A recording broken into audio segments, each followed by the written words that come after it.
জুম্মাবাদ মসজিদের পাশে একটা চেয়ার টেবিল ফেলে উপযুক্ত শিক্ষিত ছেলে, হাতে লেখা ভালো, তাকে সাথে করে নিয়ে এই অসহায় নিজ নিজ মহল্লার মানুষগুলো এই যে একটা টেনশন চিন্তার মধ্যে আছে, এদের পাশে দাঁড়িয়ে ফর্মটাকে সুন্দর করে ফিল আপ করিয়ে যে বিএলআরওর হাতে জমা দেবেন তার এক কপি ফটো তুলে এবং বিএলআরওর স্টাম্প ও সই মেরে এক কপি যার ফর্ম তার হাতে তুলে দিয়ে তাকে নিশ্চিন্তায় থাকার জন্য ইমাম ভাইদেরকে অনুরোধ করব, একটু আগিয়ে এসে আস্তত দেন, একটু আগিয়ে এসে তাদের পাশে দাঁড়িয়ে একটু সাহস দেন যে আপনারা ঘাবড়াবেন না, আমরা আছি আপনাদের সাথে।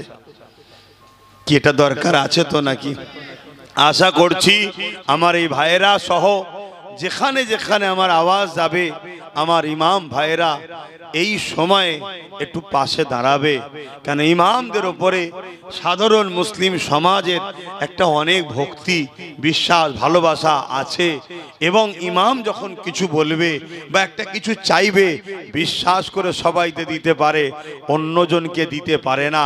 কেন এটা এমন একটা জায়গায় মানুষ দাঁড়িয়ে গেছে, মানুষ কাকে বিশ্বাস করবে এ পেরেশানির মধ্যে পড়ছে।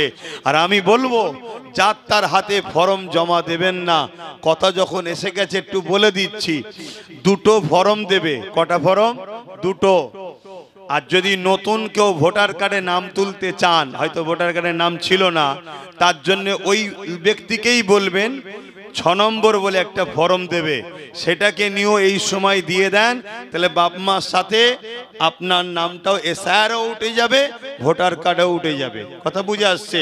দুটো ফর্ম দেবে এসআইআর এর জন্য, দুটো ফর্মকে ফিল আপ করবেন, করে একটা ফর্ম যিনি আসছে তিনি নেবেন, সময় দেবে, একদিনে নয়, তার হাতে দেবেন, কিন্তু দিবার আগে তেনাকে বলবেন ভাই একটা স্টাম্প মেরে সই করে আমায় দেন, তারপরে দ্বিতীয়টা আমি দিচ্ছি, এটাকে নিয়ে নেবেন, দ্বিতীয়টা দেবেন, তার নাম ফোন নাম্বার রাখবেন, তার একটা ফটো তুলে রাখবেন।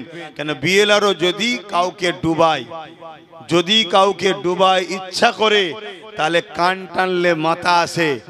আমি নওশাদকে বলেছি তোকে লড়তে হবে গরিব মানুষের জন্য, ওই গরিব ভাইয়ের পাশে দাঁড়িয়ে সে মুসলিম হোক আর অমুসলিম হোক যেই হোক তার হয়ে কেস মামলা করব। ওই বিএলআরওকে যখন টানবো কান ধরলে মাথাও আসবে। কথা বুঝছেন না? বোঝেন না? কিন্তু রিসিপ্টটাকে যত্ন করে রাখতে হবে, আর রিসিপ্টে যেন স্টাম্প আর যে তার সই থাকে। তো এই কাজগুলো ইমাম ভাইরা যদি একটু মানুষের পাশে দাঁড়িয়ে করে, জুম্মাবাদ একটা চেয়ার নিয়ে বসলো, আবার পরের জুম্মা একটা চেয়ার নিয়ে বসলো, কেন 1 মাস 10 দিন সময়, তাড়াহুড়ো করার কিচ্ছু নেই। 1 মাস 10 দিন সময়, ঘাবড়াবার কিছু নাই। এটা একটা অনুরোধ ইমাম ভাইদের উদ্দেশ্যে করলাম।